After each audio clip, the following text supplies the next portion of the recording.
자, 오늘 본문 말씀을 통해서 교회의 수준이라는 제목으로 하나님 말씀을 증거하겠습니다. 여러분, 그 예루살렘 교회가 어떻게 해서 지금 우리가 보는 것처럼 그토록 큰 성장을 이루었을까요?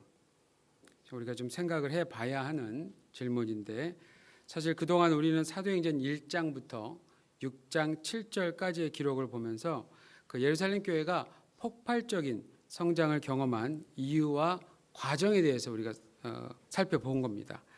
자, 한번 좀 정리를 다시 해보면, 무엇보다 성령님의 사역이 사도들을 통해서 적극적으로 나타났다는 게 굉장히 중요하고요. 그 다음에 두 번째는 교회의 멤버들도 사도들의 그 가르침에 잘 순종하면서 따라왔기 때문에 그러한 성장을 경험할 수 있었던 것입니다. 그리고 또 한 가지가 있다면 당연히 위기가 없을 수가 없겠죠. 문제가 위기에 대해서 잘 대처한 점도 예루살렘 교회의 성장과 관련해 간과할 수 없는 일이었습니다. 6장 1절에서 우리가 본 것처럼 교회가 분열할 수도 있었던 심각한 상황에서 문제를 지혜롭게 해결할 결과 이전보다 훨씬 더 교회가 성장하게 된 겁니다. 예루살렘 교회의 지도자였던 사도들이 원래 그들이 해야 할 일이 있었죠. 기도와 말씀 사역에 전력을 다할 수 있도록 새롭게 형성된 7명의 지도자 그룹이 전심 전력을 다해 다른 일들을 돌봐왔기 때문입니다. 그 결과 6장 7절에서도 본 것처럼 그 당시 수많은 제사장들까지도 예루살렘 교회의 멤버가 되는 사실 그냥 이게 말도 안 되는 일이었어요. 사실은 그러니까 말도 안 되는 일이 실제로 벌어진 겁니다. 자, 이렇듯 예루살렘 교회는 그 당시 유대인 사회에 예수님 못지않은 센세이션을 일으킨 공동체였어요. 그런데 오늘 우리가 읽은 본문에서는 예루살렘 교회의 어떤 수준을 좀 더 가늠해 볼 수 있는 사건이 하나 나옵니다. 바로 7인의 지도자 그룹에서 이름을 보시면 가장 먼저 기록이 된 스데반이라는 사람에 대한 사건입니다.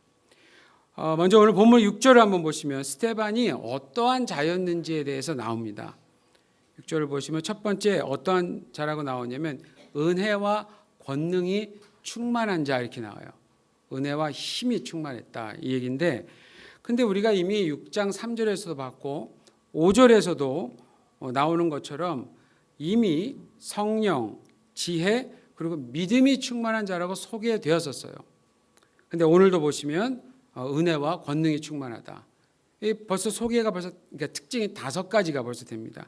이걸 한마디로 표현해 보면 어떻게 이야기할 수 있냐면 스데반이라는 사람은 성령 충만에 따른 은사가 많았던 자다라고 우리가 얘기할 수 있습니다. 성령 충만에 따른 은사가 많았던 자. 그러니까 여러분, 성령님은요 한 사람에게 단 하나만의 은사를 주시는 분이 아니에요. 필요하다면 더 주십니다. 그렇기 때문에 우리 신자는 사실은 더 많은 은사를 구할 필요가 있는 거예요.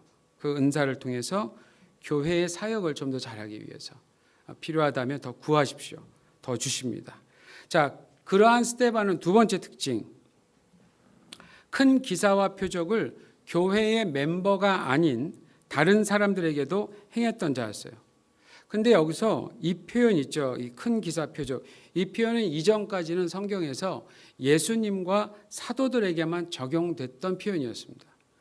그런데 이제는 그 표현이 스데반에게도 적용되고 있어요. 이 점이 중요한 겁니다. 그러니까 스데반은 사도는 아니었습니다. 절대로. 사도는 아니었지만 사도들처럼 사역하고 있었다라고 하는 의미가 돼요. 제가 다시 한번 말씀드립니다만 사도직은 한정되어 있습니다.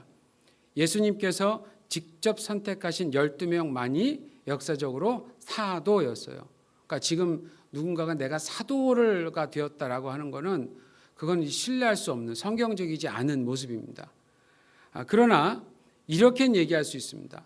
사도적인 사역은 누구에게나 허용되어 있다라는 사실입니다. 사도들이 했던 사역을 다른 사람들도 할 수 있다. 성령이 충만한 자에게는 사역이 단순히 교회 내에서만으로 제한되지 않기 때문에 그렇고, 또한 성령 충만은 사도들에게만 허용되는 것이 아니기 때문에 그렇습니다. 그것은 예수님을 믿고 따라다니는 모든 제자들에게 허락하시는 초월적인 힘이에요. 초월적인 힘. 바로 그 힘이 있어야 우리는 하나님 나라의 일을 제대로 감당할 수 있는 겁니다. 무엇보다 하나님 나라의 일이란 교회 내의 일로만 제한되어 있지 않습니다. 왜냐하면 예수님께서 명령하신 사도행전 1장 8절은 하나님 나라의 일을 이루어야 하는 현장이 땅 끝까지라고 분명히 말해주고 있기 때문에 그렇습니다. 그렇기 때문에 예수님의 제자라면 누구든지 교회 내부에서든지 외부에서든지 사도적인 사역을 감당할 수 있다라는 의미예요. 스데반이 바로 그것에 대해서 아주 잘 증거한 인물입니다. 자, 그런데 여기까지는 좋은 소식처럼 들립니다. 그런데 9절부터 이제 보시면 뭔가 안 좋은 일이 또 일어났다라고 하는 것을 우리가 알 수 있죠. 자, 하나님의 일을 아주 잘 감당하고 있었던 스데반은 우리 성경에 보면 이제 자유민들이라고 나오는데요. 자유민들이라는 사람들이 모이는 회당에서 그들과 충돌을 하게 돼요. 자, 여기서 자유민들이란 누구냐면, 자, 본래는 유대인이었어요. 그런데 BC 53년, 이제 오래전이죠. 지금 이 시기보다는 로마의 폼페이 장군이라는 사람이 있었는데 그 사람이 유대 땅을 토벌을 해버렸어요. 그 이후에 여러 유대인들을 노예로 이렇게 잡아간 겁니다. 근데 이게 시간이 지나서 그 사람들을 다 자유롭게 풀어줬어요. 자, 그 사람들의 후손들, 자녀들을 얘기를 하는 거예요, 지금 여기서는. 자, 그 후손을 의미하는 것인데 이 예루살렘 유대인들이 바로 그 사람들을 위해서 그들이 함께 모일 수 있는 회당을 별도로 지어줬었다고 그래요. 왜 이 별도로 지어줬을까? 유대 본토에 있던지 해외에 있던지 간에 모두 유대인이었지만 사용하는 언어가 달랐어요. 그리고 출신지에 따른 문화에 좀 차이가 있었어요. 그렇기 때문에 이것을 따로 좀 마련해 준 겁니다. 우리가 이미 배웠던 것처럼 스데반 역시 디아스포라 유대인이었어요. 그렇기 때문에 지금 스데반은 어디에 간 거냐면 자신의 언어와 문화가 비슷한 사람에게 복음을 전하고 있었던 것입니다. 그런데 그 회당의 유대인들 중에 어떤 사람들은 스데반이 전하는 복음의 내용에 절대로 동의할 수가 없었던 거예요. 그래서 논쟁이 시작된 건데 여러분 10절을 보시면 결국 그 논쟁에서는 스데반이 이깁니다. 근데 도저히 이길 수가 없었어요, 이 스데반을. 근데 그게 당연한 겁니다. 왜냐하면 거기 보시면 스데반이 지혜와 성령으로 말했기 때문에 그렇습니다. 즉 하나님께서 직접 도와주시는데 인간의 제한적인 지식이나 논리로 그걸 어떻게 이길 수 있을까요? 근데 지금 이 구절에서 스데반이 보여준 이 모습은 사실 단순히 스데반이 잘해서가 아닙니다. 예수님께서 이미 복음을 전하는 자가 이러한 결과를 가질 것, 이러한 결과를 경험하게 될 것을 미리 예고해 주셨기 때문에 그래요. 자, 지혜로 말했다라는 건요, 누가복음 21장 15절의 성취라고 얘기할 수 있어요. 제가 읽어드릴게요. 예수님이 이렇게 말씀하십니다. 직접 내가 너희의 모든 대적이 능히 대항하거나 변박할 수 없는 구변과 지혜를 너희에게 주리라. 말씀과 지혜예요. 이걸 주시겠대요. 그걸 약속하셨어요. 그 약속이 성취예요, 지금. 그 다음에 성령으로 말한 것은 이미 누가복음 12장 12절에서도 말씀하셨기 때문에 그 말씀의 성취라고 볼 수 있어요. 이렇게 말씀하셨어요. 마땅히 할 말을, 정말 해야 될 말을 성령이 곧 그때에 너희에게 가르치시리라. 이게 예수님의 약속이었습니다. 여러분, 사실 나 자신이 증거하는, 내가 얘기하는 것 같아도 사실 복음은 나 자신이 증거하는 게 아니에요. 복음을 증거하시는 분은 실제로 따로 있습니다. 바로 성령님이세요. 그분께서 우리 안에 계셔서 우리로 복음을 전하도록 내용을 주십니다. 이걸 이제 잘못 오해하면 그럼 내 안에 계신 성령님 왜 조용하시지? 이렇게 오해하시면 안 돼요. 무슨 얘기인지 모르시겠어요? 그럼 목사님, 그럼 나는 그럼 내가 전하는 거 아니면 딴 분이 전하면 그분이 전하실까지 기다려야 되잖아요. 논리적으로 그렇게 들릴 수 있죠. 그 얘기가 아니에요. 우리 안에 있는 복음을 가지고 성령께서 사용을 하시는 거예요. 더 아는 것은 우리 몫이죠.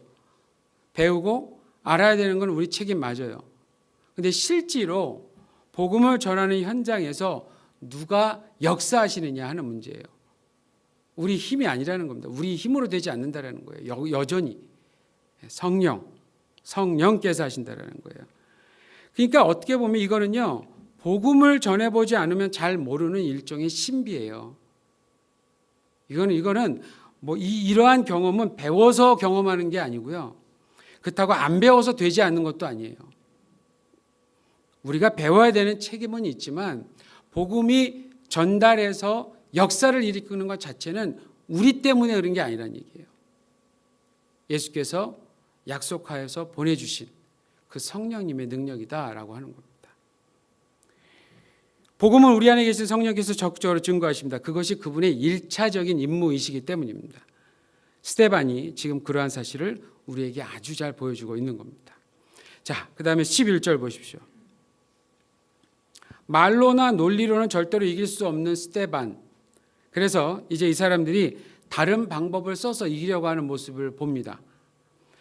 어떤 모습이냐면 거짓 증인들을 세워서 신성모독죄라고 하는 거짓 고소를 하려고 하는 모습이에요. 근데 이 모습, 여러분, 이 모습 지금 어디서 많이 보지 않았나요? 이 모습 우리 예수님에게서 봤죠. 예수님에게서. 자, 예수님이 당했던 모습과 똑같아요 지금. 그러니까 예수님도 거짓 증인들을 세운 유대 종교 지도자들에 의해 고소를 당하신 거예요. 그래서 이런 모습을 우리가 성경에서 종종 보게 되면 예수의 제자는 예수님께서 당하셨던 고난까지도 경험하게 된다는 사실은 부인할 수 없게 됩니다. 이유가 간단해요. 예수님 때나 스데반 때나 상황 혹은 복음을 전해야 하는 현장은 여전히 전혀 바뀌지 않았기 때문입니다. 그 상태가 바뀌지 않은 거예요. 즉 예수님의 모든 제자들이 서 있는 이 세상은 여전히 진리를 거부하고 있는 상태이기 때문에 그렇습니다. 복음의 내용을, 그러니까 그렇다면 복음의 내용을 만약에 적절하게 타협하지 않는 한 이 세상에서는 어떤 형태로든지 갈등을 겪게 돼 있다라고 하는 겁니다. 자, 그렇다고 해서 복음의 내용을 바꾸면 어떻게 될까요? 살짝이라도. 그렇게 되면 그 복음은 더 이상 사람을 살리는 좋은 소식은 되지 못해요. 스데반은 예수님께서 전하시고 가르쳐 주신 그 복음 그대로 전하기로 결단한 사람이었습니다. 그래서 일단 순순히 유대 최고 법정으로 갑니다. 이걸 실패했던 사람이 누구냐면 베드로죠. 여러분 혹시 오늘 리빙 라이프 본문, 마가복음 본문에 보시면 베드로는 이걸 못했어요. 너무 무서웠어요. 근데 여러분 사실은 단순히 두려워서가 아니었어요. 지금 두렵기는 뭐 스데반도 마찬가지겠죠. 기대가 달랐어요. 베드로가 보고 있는 방향과 예수님이 가시고 있는 방향이 달랐어요. 그래서 예수님은 자기가 체포되고 고난당하고 죽을 걸 아셨지만 베드로는 그걸 기대하지 않았어요. 그렇게 듣고도. 그러니까 그러한 일이 닥칠 때 어떻게 대비해야 하는지에 대한 마음의 준비도 없었을 뿐더러 그냥 무방비 상태로 당한 거예요. 베드로 입장에서는. 그러니까 어떻게 했냐면 일단 도망간 겁니다. 그리고 어느 정도로 도망가고 싶었냐면 예수님을 부인하되 3번, 확실히 했다는 얘기입니다. 확실히 그분을 모른다라고 얘기하고 도망갈 정도로 했던 겁니다. 근데 여기 지금 스데반은 그렇게 안 한 거예요. 똑같은 예수님 따랐고 똑같은 예수님의 말씀을 들었어요. 근데 이 사람은 잡히고 순수히 최고 법정으로 갑니다. 12절을 보십시오. 스데반과 논쟁했던 자들이 백성과 장로와 서기관들을 충동시켜서 스데반을 잡아옵니다. 백성이란 말을 잘 좀 기억해 주십시오. 그리고 13절을 보시면 좀 전에 채용한 거짓 증인들을 세워 고소하기 시작하는데, 자, 고소의 내용이 뭡니까? 고소의 내용이 뭐냐면 스데반이 성전과 율법을 대적했다라는 거예요. 간단히 말씀드리면. 근데 14절을 보시면 좀 더 구체적으로 증언합니다. 스데반이 전하는 나사렛 예수가 성전을 헐고 모세가 준 관습을 고치겠다 이렇게 나와요. 관습을 고치겠다라고 했다는 내용이에요. 나사렛 예수가 그렇게 얘기했다라는 거예요. 자, 우리 한번 분석을 해보죠. 13절의 내용은 그들 입장에서 충분히 그렇게 들릴 수 있다라고 이해가 돼요. 13절의 내용은. 근데 14절의 내용은 사실 예수님께서 하신 말씀과 온전히 일치하지는 않습니다. 예를 들어서 요한복음 2장 19절을 보니까 성전을 방문하실 때 예수님이 그 성전을 헐고 이 말을 하셨어요. 근데 그 다음이 중요해요. 다시 세우시겠다고 그러셨어요. 헐고 다시 세우시겠다. 이렇게 얘기하셨고, 마태복음 5장 17절을 보니까 예수님께서 모세를 통해 주신 율법을 완성하시겠다고 하셨지, 그 당시 유대인들이 지켜오던 관습을 수정하시겠다고 하시진 않으셨어요. 이래서 우리가 성경을 좀 자세히 볼 필요가 있는 겁니다. 14절에서 말하는, 오늘 본문 14절에서 말하는 모세가 우리에게 준 규례라고 나오죠, 여러분. 규례. 이게 관습이라는 얘기예요. 관습. 관습은 실제로는 구전으로 내려온 전통이에요. 전통. 구전으로 내려온 전통. 그러니까 정확히 말하면 그건 모세가 하나님께로부터 받아준 내용과는 이미 많이 변해버린 것이다라는 의미입니다. 여러분, 무엇보다 예수님은 하나님의 성전이나 율법을 조금이라도 무시하신 적이 없으셨어요. 무시한 적이 없으셨어요. 대신 하나님의 성전 원래의 의도와 모세를 통해 주신 율법이 지향하는 것을 완성하시겠다고 하셨어요. 이거 우리가 오해하면 안 됩니다. 그런데 지금 이 거짓 증인들이 고소하는 내용을 보면 그럴듯해 보여요. 그럴듯해 보이지만 절대로 진실이 아니에요, 지금 이거는. 자, 그런데 여기서 우리가 한 가지 좀 생각해 봐야 할 점이 있습니다. 뭐냐면, 비록 거짓 증거이지만서도 이 증거가 그 당시 유대인들에게는 상당히 설득력 있는 주제였다라는 거예요. 이 사람들이 설득력 있는 주제를 선정했다라고 하는 점입니다. 13절에서 표현된 이 거룩한 곳 그랬잖아요. 그거는 성전이에요. 예루살렘 성전. 성전을 모티브 삼아서 고소한 것은 사실 고소한 사람들 입장에서는 상당히 좋은 전략인 게 틀림없습니다. 왜냐하면 그 당시 많은 예루살렘 거민들이 성전 덕택으로 살아가고 있었기 때문에 그래요. 당시에는 예루살렘 성전 유지와 드려지는 예배를 위해서 세계 각처에 흩어진 유대인들로부터 정말 막대한 헌금이 제공되고 있었대요. 그리고 또 절기가 있잖아요. 매 절기 때마다 성전 순례자들이 수많은 헌금을 바치고 그 다음에 많은 돈을 그 조그만 예루살렘이라는 도시에서 소비를 하고 갔답니다. 그리고 예루살렘 성전은 그렇기 때문에 그 예루살렘 도시 사람들에게는 중요한 수입원이 된 거예요. 여러분, 아사쿠사에 가보신 적 있으시죠? 그렇죠? 큰 절이 하나 있죠. 거기 이제 어떤 거대한, 딱 보시면 이 시스템이 하나 이제 돌아가고 있죠. 그렇죠? 전 세계에서 수많은 사람들이 매일 옵니다. 전 세계에서 수많은 사람들이 와서 돈을 주고 부적을 사요. 뭐 여러 종류의 부적이 있고요. 그 다음에 그 안에 들어가면은 또 유리로 이렇게 막아놨는데 그 안으로 들어가려면 만행 혹은 2만행을 내고 기도하러 들어가는 거예요. 그냥 아무나 못 들어가더라고요. 그리고 못 들어가는 사람은 그 앞에서 또 동전 넣는 또 큰 이렇게 박스가 있죠. 그게 또 2개예요, 2개. 예. 그래서 들어갈 때도 또 하나 내고 그 앞에 들어가서도 또 내고. 그리고 그 옆에를 보면은 조그만 쪽지 같은 부적들 뭐 많고 뭐 별게 다 있어요. 별게 다 있어. 부적뿐만이 아니라 뭐 이렇게 딱 펼쳐 보면은 그 오늘의 운세 같은 거 뭐 이런 것도 있고 다 돈입니다, 여러분. 다 돈이에요. 그래서 어마어마한 돈이 모인다고 그래요. 그래서 은행에서 이걸 뭐 감당을 못하니까 은행에서 직접 차를 가지고 와서 그 돈을 가지고 간다고 들었어요.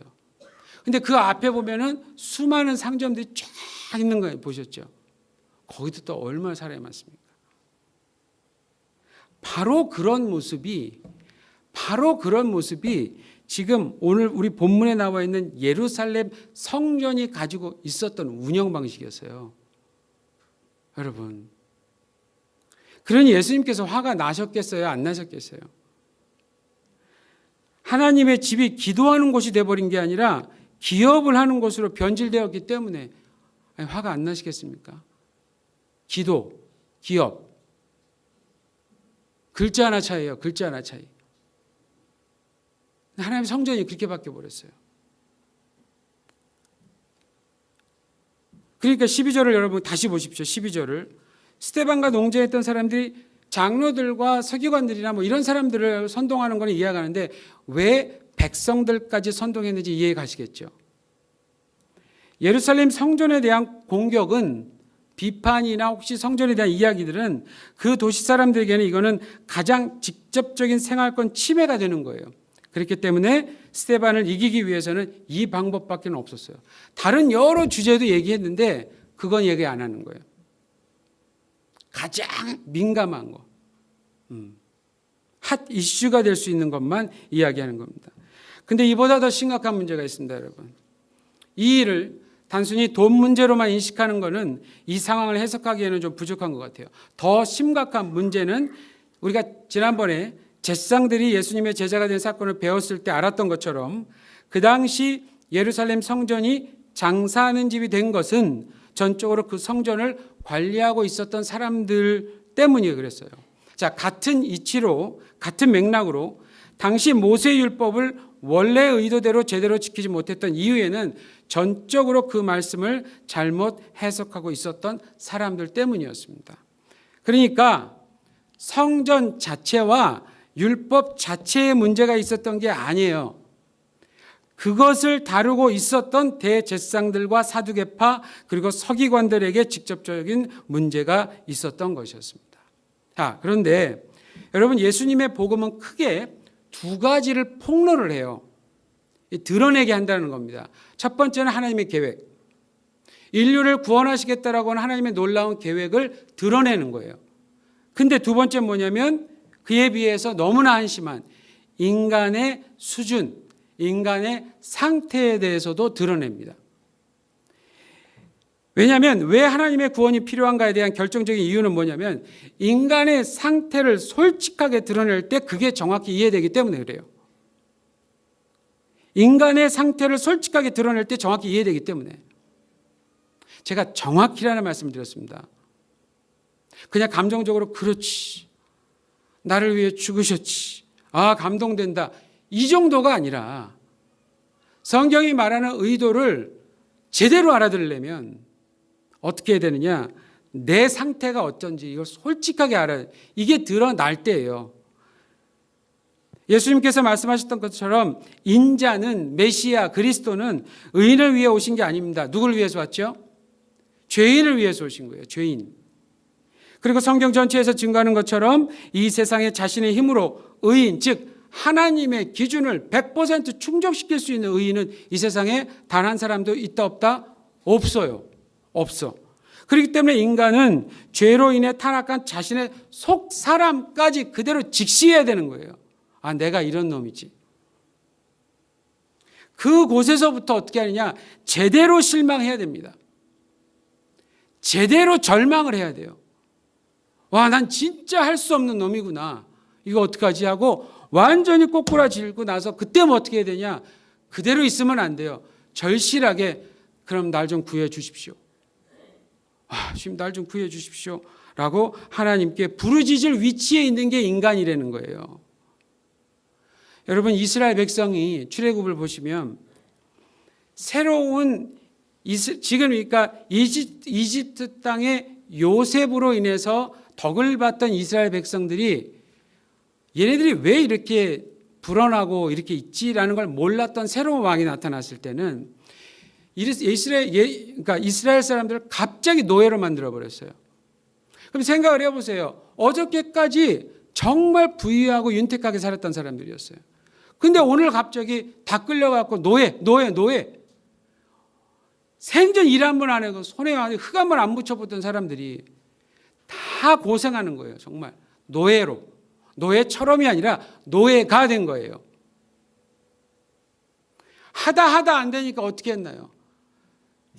죽을 것 같다, 힘들다 그러고 막 부르짖었어요. 근데 그걸 누가 들었습니까? 여호와 하나님이 그걸 들으셨어요. 그걸 들으시고 하나님이 뭘 기억했냐면 본인이 약속하셨던 걸 기억하신 거예요. 400년 전 이전에 아브라함이라는 그들의 조상에게 약속하셨던 그게 기억을 하시고 실행을 하시는 거예요. 여러분, 이게 구원을 받는 어떻게 보면 하나의 이미지고 묘사예요.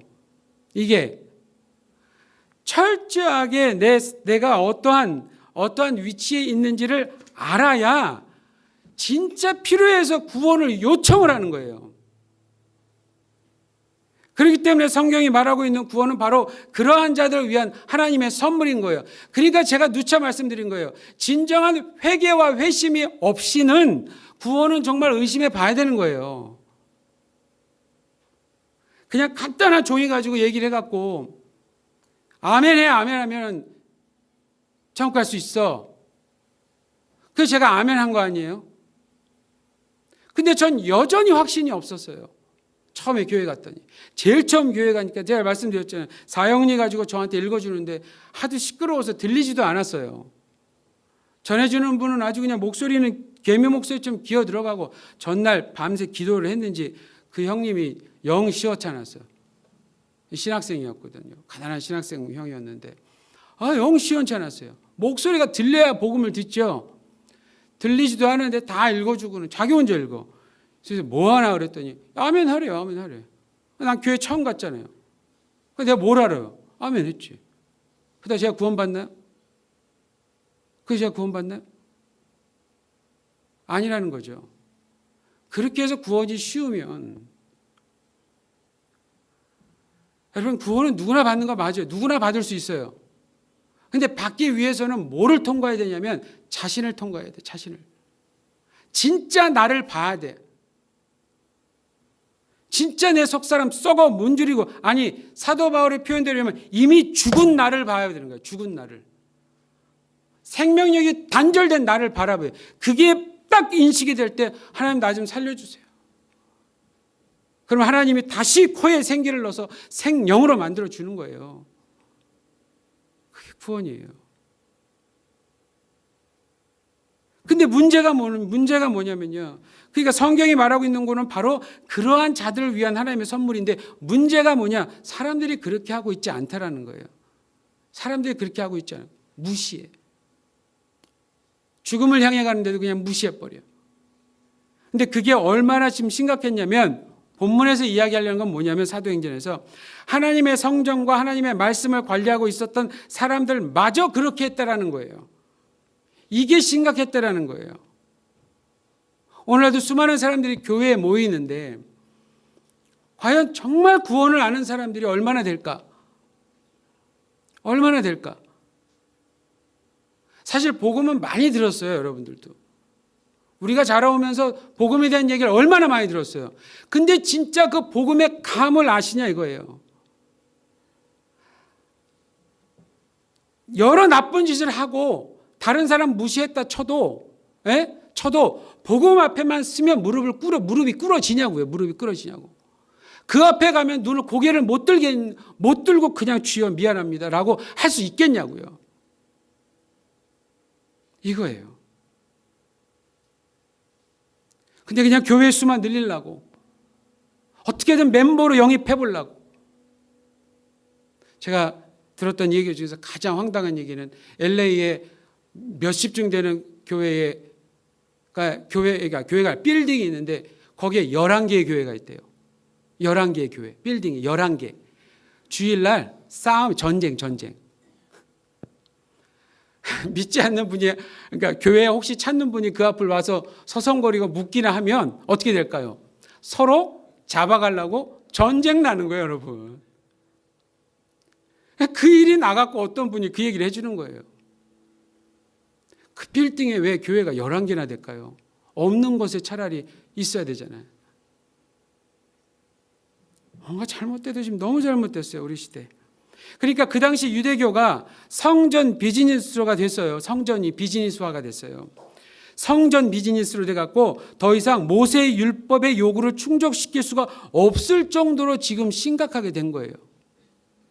그래서 스데반의 입장에서는 어떻게 하느냐? 자신이 사도들로부터 배운 대로 하나님의 아들 예수 그리스도의 그 말씀과 해석을 제대로 말해주어야 할 책임이 있다라는 걸 느끼고 그래서 그렇게 한 거예요.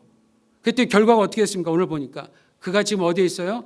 유대교 최고 법정에 고소를 당해 서 있는 거예요. 저는 이 장면을 보면서 또 깨닫게 되는 게 있었어요. 우리가 예수님을 믿음으로 인해 갖게 된 하나님 나라의 복음은 첫 번째, 인간의 가장 어두운 곳까지 침투합니다. 그래서 사실 괴롭게 만들어요. 근데 거기에서 끝이지 않더라고요. 복음이 인간들이 이루어 놓은 사회의 가장 어두운 곳까지도 침투한다는 거예요. 예수님 성전을 괜히 갖고 그거 다 엎어버린 거 다 이유가 있었어요. 그리고 스데반이 가서까지도, 얼마 전에 사도들이 가서 그렇게 말썽을 부렸는데 스데반이 가서까지도 그 얘기를 하는 거예요. 그러니까 복음은 드러내고 싶지 않은 인간의 속사정을 드러내도록 도전한다라는 사실입니다. 그러니 누가 복음을 듣고 싶어 하겠습니까, 여러분? 그러니 누가 복음을 듣고 싶어 하겠어요? 바로 이러한 상황이 예수님의 모든 제자들이 살아가고 있고 살려야만 하는 현장이에요. 바로 이런 상황. 여러분, 우리가 전해야만 할 복음은 누구나 듣기를 원하는 좋은 소식이 아닙니다. 사실은 말은 좋은 소식인데, 사람을 살릴 수 있는 유일한 복음은 차별 없이 누구도 살릴 수 있는데, 문제는 다 살려고 하지 않는 데에 있어요. 그래서 많은 경우에는 복음 전하는 사람을 환영하지 않습니다. 얼마 전에 3주 전인 것 같아요. 갑자기 한국에서 출장 온 어떤 분이, 어떤 형제님이 수요일 날 불쑥 오셨어요. 그래서 수요 예배 하는 데를 찾아보니까, 인터넷에 찾아보니까 여기 교회가 수요 모임이 있다고 해서 왔습니다. 그래서 같이 기도회를 했는데, 끝나기 전에 혹시 기도 제목이 있으시면 좀 나눠주시면 우리가 같이 기도할게요 그랬어요. 그랬더니 그 형제님이 뭐라고 얘기하시냐면, 자기가 예수님 믿고 이제 교회 다닌 지가 8개월 됐답니다. 근데 너무 마음이 좋고 그래서 자기 딸의, 그러니까 그리고 처음에는 아내도 같이 나갔대요. 근데 아내는 어땠는지 안 나가기 시작하신 거예요. 근데 남편 되는 분은 예수님을 믿게 되고 막 정말 기쁘게 열심히 지금 나가고 있는데, 딸이 하나 있어요. 근데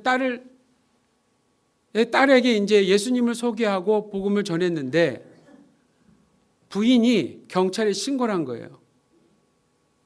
경찰이 왔어요. 그래서 왜 무슨 일인지 했더니, 함부로 인권을 따지는 거죠. 요즘 한국에서 유행하는 인권. 원하지도 않는데 종교를 강요했다는 거예요. 부인이 남편을 했어요. 그래서 경찰이 일단 왔거든요. 그 경찰 얘기를 들어보니까 이건 애를 학대한 것도 아니고 부인을 때린 것도 아니고 별 그런 게 없는데, 이 경찰들도 사례가 없으니 어떻게 해야 될지 모르는 거예요. 마치 빌라도가 법정에서 예수님의 이 죄를 입증을 못해갖고 답답했던 것처럼 경찰들도 이걸 어떻게 하나 그러다가 그냥 적절하게 그냥 서로 그냥 이건 뭐 큰 적이 아니니까 잘 대화하고서 하세요. 경찰분들이 돌아가면서 뭐라 그랬을까요? 에이씨, 괜히 바빠 죽겠는데. 근데 이런 일이 일어난 거예요. 심지어 남편이 자기 자식한테, 남편한테도 자식인데 이게 싫은 거예요. 정말 여러분, 많은 경우입니다. 많은 경우에 복음 전하는 사람 환영하지 않습니다. 이게 정상이에요. 그럼에도 불구하고 스데반이 전했다라는 거예요.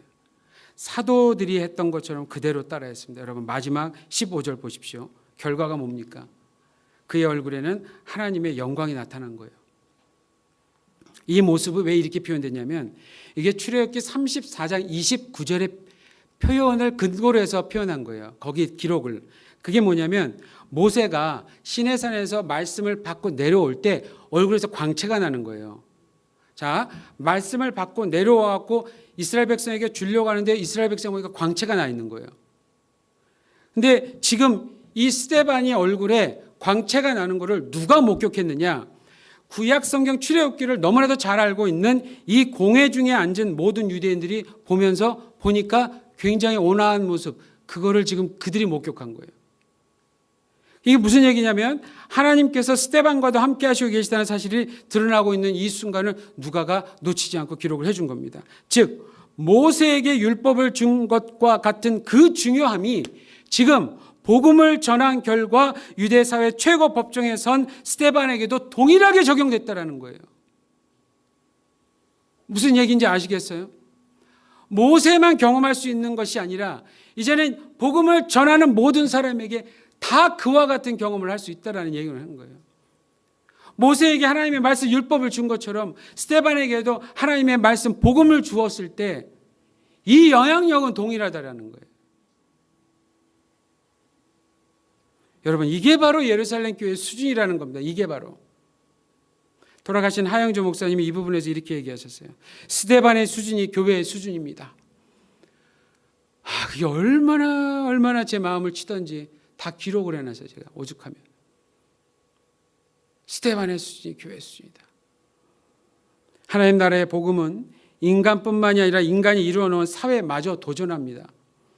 그래서 복음을 전하는 자에게는 고민이 많을 수밖에 없게 되겠죠. 그러나 일단 전하기만 하면 스데반과 같이 됩니다. 즉 주님께서 자신과 함께 계시다라고 하는 사실을 실제적으로 체험하게 된다라는 의미입니다.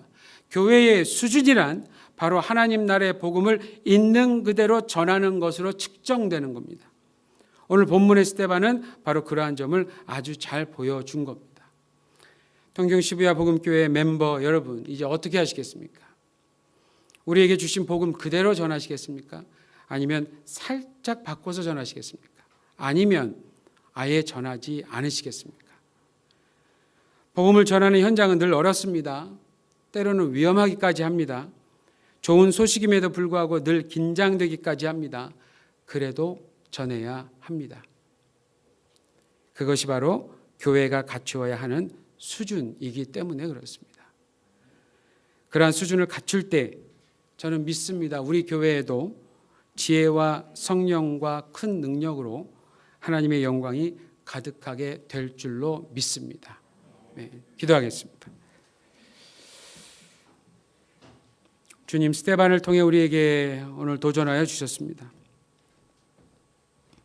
복음을 전해야 하는 현장이 얼마나 타락했으며 심지어 그 복음에 대해 얼마나 공격적인지에 대해 다시 한번 보여주셨습니다. 그럼에도 불구하고 복음을 있는 그대로 전했던 스데반처럼 우리도 동일한 사명을 감당할 수 있도록 도와주시옵소서. 현재 우리가 살고 있는 이 일본은 복음을 받아들이기가 쉽지 않은 세계관을 가지고 있습니다. 복음을 전하면 듣기는 하지만 그 좋은 소식을 받아들이기가 쉽지 않은 상황이다라는 것을 우리도 경험하고 있습니다. 그럼에도 불구하고 전할 수 있도록 지혜와 성령으로 충만하게 해 주시옵소서. 좋은 땅을 찾을 수 있도록 말씀의 씨를 계속해서 뿌릴 수 있도록 도와주시옵소서. 복음을 전하는 동경 시부야 복음교회의 모든 멤버들의 얼굴이 스데반의 얼굴과 같도록 인도하여 주시옵소서. 감사드리며 예수님 이름으로 기도하옵나이다. 아멘. 다 자리에서 일어나셔서 우리 찬송가 260